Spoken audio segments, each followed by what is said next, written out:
Ladies and gentlemen of the regiment, welcome back. I'd like to thank each and every one of you who watched my last video on the Sisters of Battle and in the defense of Boo Plate. That one did amazing, so thank you all very much. In a now deleted comment, unfortunately, one of the viewers said, and I'll do a bit of paraphrasing here. Well, look, Sisters of Battle are easy to defend. Why don't you defend the Tau or the Space Wolves? I actually defend the Tau a lot. There is a lot of people, like Marshall Bow, who will just flat out lie about the Tau. They'll say that the Tau go and sterilize humans. That, of course, is incorrect. It's a non-canonical ending of a Dawn of War campaign, one of the Dark Crusades. And now, when you actually look at who does sterilize people, as we see right here, it's the Imperium. The Imperium regularly sterilizes its own citizens and then sends them to work camps to die. Just remember this, the next time someone says, the Imperium are the good guys. Well, unfortunately for them, the Imperium are in fact the good guys, because in the Imperium, there are the Space Wolves, and these guys are unironically the good guys of the setting. They are what every Space Marine should be like. They are just great. I haven't actually looked into Space Wolves a lot until I got that comment, and every time I read more about the Space Wolves, they just seem so goddamn good. However, there is some people who don't like the Space Wolves. So today, ladies and gentlemen, join me as I defend the Space Wolves and say why they're actually a good faction. Now, the video will be broken down into basically 4 parts. We're going to look at the Space Wolf gameplay, we're going to look at the models, and we're going to look at the lore, as those are the 3 major kind of umbrellas of why people might hate a faction. But there is a secret 4th reason, which I'm just going to take care of right now. The 4th reason of why people dislike the Space Wolves is because they are 1,000 Suns fans. And, well, there's nothing I can do about it. I'm sorry. Your Primarch did nothing wrong. As in, he was told to do nothing, and he did that wrong. I'm not going to win the 1,000 Suns fans over about the Space Wolves, but everyone else who isn't a 1,000 Suns fan, I'm going to win you over. Now, another easy one to go over is going to be the gameplay. Well, if you play Space Marines, you play the Space Wolves.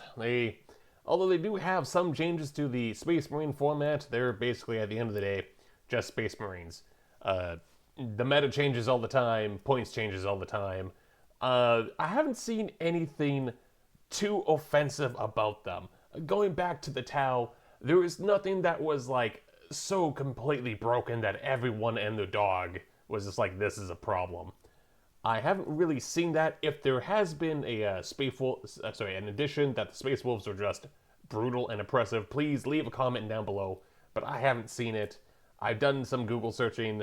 I just can't find the Space Wolves being such an oppressive force on the tabletop. I've heard that their scouts are pretty good, but that's about it. Also, the Terminators. Apparently, the Terminators also still are pretty good. Again, they just got a new model range refresh. There's probably going to be new rules coming out. It's probably going to go to Legends. It's all up in the air at the time of the recording of this video. So, gameplay-wise, they play like Space Marines. What can I say? Alright, and now we're going to the real meat of potatoes of why people don't like the Space Wolves. And we're going to tackle their models. This comes in about 2 different types of flavors. One, they have a lot of models. GW apparently really likes the Space Wolves, and they just love to just lavish them with new models and new units and stuff like that, which, I can kind of see why people take a bit of umbrage to it. If you're an Eldar fan who's been waiting for refreshes for decades, as opposed to like a Space Wolf fan who just gets a new one every couple of years, it's very frustrating. And again, pour one out for my Xenos faction lovers. They never get they always get the short end of the stick, rather. They never get really anything new.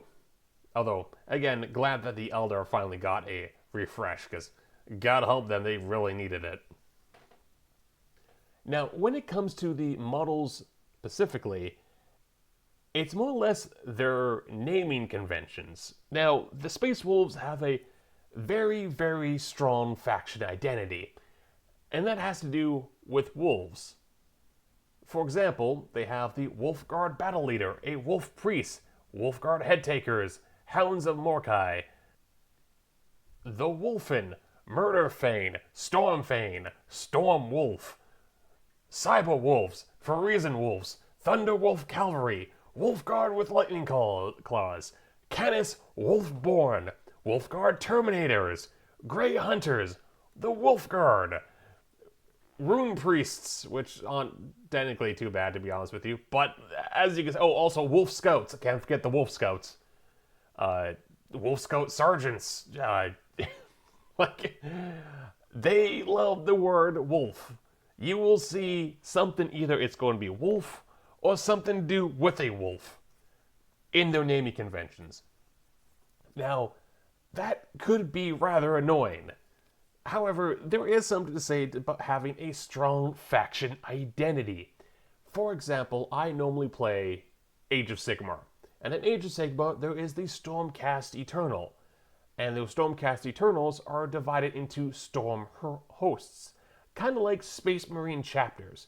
However, it's kind of a blessing and a curse that the Stormcast Eternals, the difference between the two or different Storm hosts are basically just a palette swap. There really isn't something that differentiates one from another other than a few lore tidbits and a different color.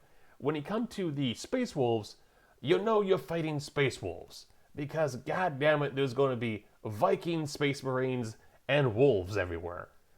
It's just going to be a thing. And honestly, I think that's actually pretty neat. I know some people, again, say, oh, there's too many wolves. They should be more like Vikings instead of just, space furries. But at the same time, I mean, come and look at these. The models look so goddamn cool. And if they have to reuse the name convention of a wolf or a pack or a fane or, God help you, whatever, like, wolf name, body part you can throw at them, claws. You know what? Just let them have it. Now, finally, let's get into the lore reasons why people hate the Space Wolves. And to be fair, looking online, this seems to be the biggest kind of offender when it comes to Space Wolf hatred. Basically, the Space Wolves don't act like Space Marines, and some of them even say, well, they're Mary Sue's. They do a lot of things that would get other Space Marine chapters completely annihilated, like wiped off the face of the galaxy type of stuff. For example, they went to war with the Inquisition, not just like a covert war with the Inquisition, like a full-on billions are dead type of war against the Inquisition and the Grey Knights and another Space Marine chapter. And that was all over the handling of the aftermath of the First War of Armageddon.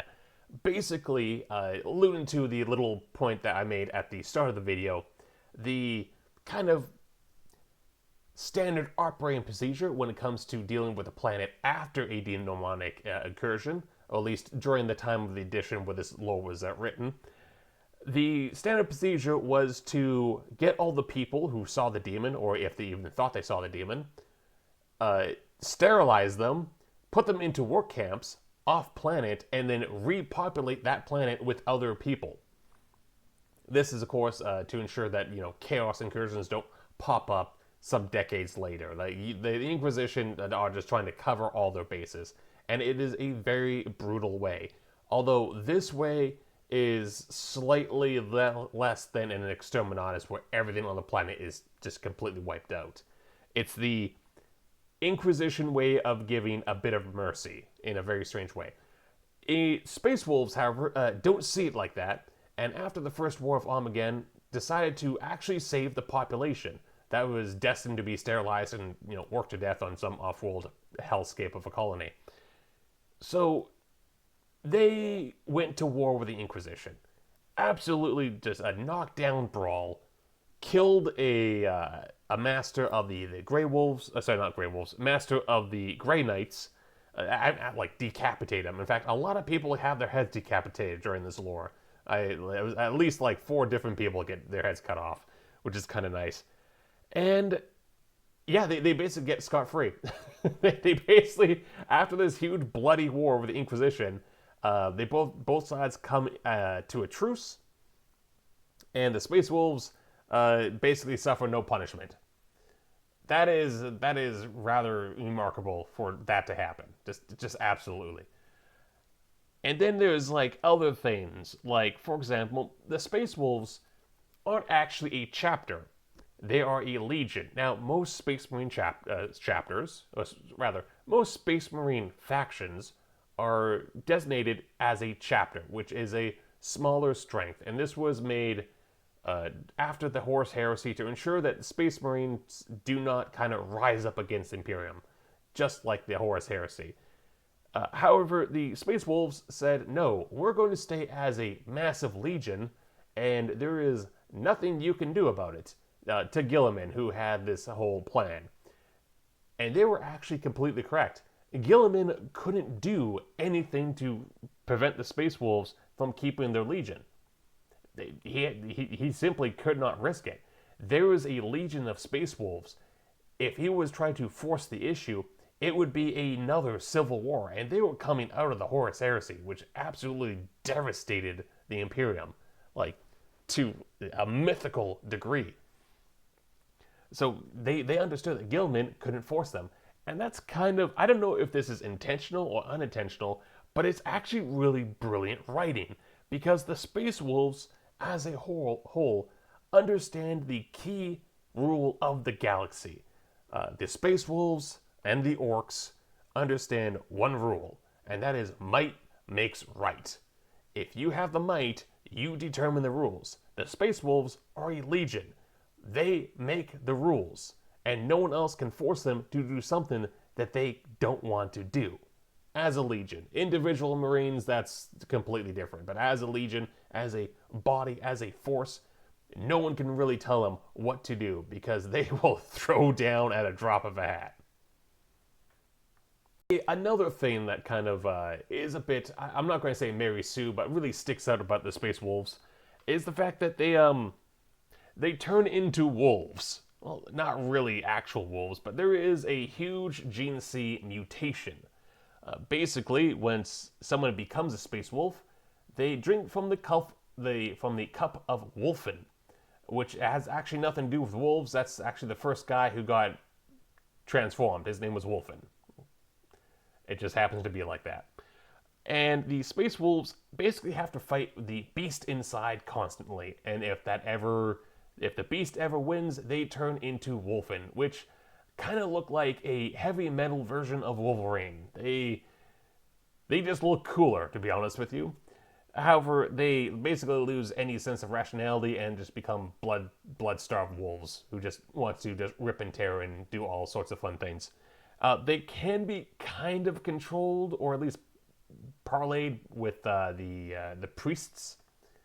What are their names again? The wolf priests. What's the name of the priest? Just add wolf. Yeah, that. Yeah, okay, cool. Thanks, Space Wolves.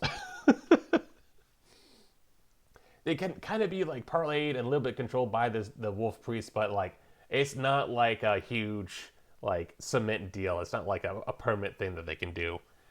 So that's also the reason why the Space Wolves, although they are the size of a legion, have no successor chapters.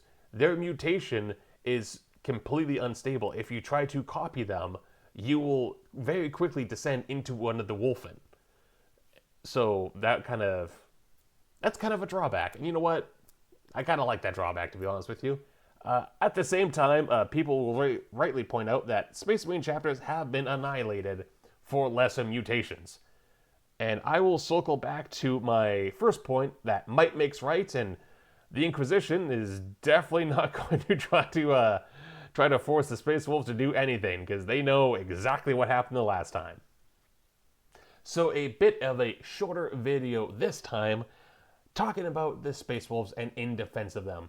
They are a very cool faction. They have a very strong faction identity.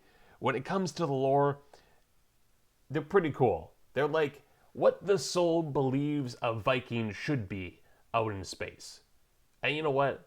That's really kind of cool. I like it. I like the wolfiness of the Space Wolves. Fantastic. Models look great. The lore is fantastic. Finally, the Space Marines actually act like good guys. What people actually want the space, or what people believe the Space Marines actually act like, instead of the stoic, very stoic warrior monks that the Space Marines normally are, or just relentless killers, depending on the Space Marine faction. So, I hope you guys enjoyed the video. I hope you learned a little something about the Space Wolves. This wasn't supposed to be a full-blown lore video about the Space Wolves. I might do Space Wolf lore videos in the future. I'll be honest with you, there's a lot to really sink your teeth into, or sink your fangs into. And you know what? I really want to be 8 inches into Space Wolf lore. Yeah, I said 8 inches because if you really love wolves, man, I got another website for you. That's right. Some people claim to be lore masters, but you know what? Unless you took the knot, I don't really think you're really into Space Wolf lore. You really can't have that title. Ladies and gentlemen, I would like to thank the sponsors of the channel, and the sponsors of the channel are the men and women who have subscribed to the regiment. Thank you all so very much. Those men and women are Brinson Colbin, DS, Coldheader, Galaxy Nano, Girlsman Miku, Quentin Gillis, Volley, Dylan Ripley, W.U. Killmate, Juan Pablo, Lizzie Q, Pasnick, Josh Russell, Panzer LH, Luna Went KA07, Profile, Chris Hess, The Vitol, 1999, Celtic Drago, David Sabilian, M50 Ontos, Durex, Thomas Novik, Mick, Sol 30, Pro 711, Herens Rodriguez, Afonso, Balls Harangi, Cascaster, Stu Daddy, Conan Vernon Duprez, Colbin Winningham, Zephart, Angel of Hell C, Timothy, Fiamir's Rangers, Sotchin 31820, Mithrana, Grandara, 5872, Codex, Zels Bubbles, Otto von Bismarck, Joanne Castrol, Dale Nobick, Lee WH for the Emperor, ATC, Kurt Nispel 2, Aroki, Samagotha, Bako Dozo, James Conclaves, Non-Authority, Smowtown, C1 Tank, SSSB, Sir Jellybean, David St. Laurent, Burdur 69, Brock Shepard, John Asel, Nightlord AI, Prez von Gotten, David, Ben Man Vibin, Naui Malo, Michael Sibin, Jason Walton, Wick 0998, Lotus Cavius, The Mercenary, Goon Fabulous, Peter, Zach Malin, Metin Kolabangu, Doublos Domino, Space Squirrel 0, Nightmeal Fuel, 619, Just a Regular, Paolo Snow, Mark, Phoenix, Alicella, Bar Old Bagans, Wilco Darf, It Dashkov 1079, Alan Jones, Trench 1918, Federal Bra, Riz 407, Haman Hader, Ellipson 660, Pancho, Sebastiania, got it, Koronako, P Games, Mick Alliances 1945 YouTube, Patrick Mackin, Pago Weeb, Walmir, Q the Disaster, Rat Pack, Joseph Graza, Ed Rowe, Olaf the Flashy, Devant, Craig, Innocence Unknown, Cypher, Steve Maynard, Random Dude from the Internet, Eastwood 32123, and the 257 unknown soldiers who have subscribed to the regiment. Thank you all so very much. Ladies and gentlemen, we are 364 members in total, and goddamn, I didn't think I'd make it this far, to be honest with you. So thank you very much for your patronage, and thank you for liking the videos, commenting on the videos, subscribing, doing all that good stuff, watching the videos. You guys have been wonderful, so thank you guys very, very much. And always remember, Panzer IV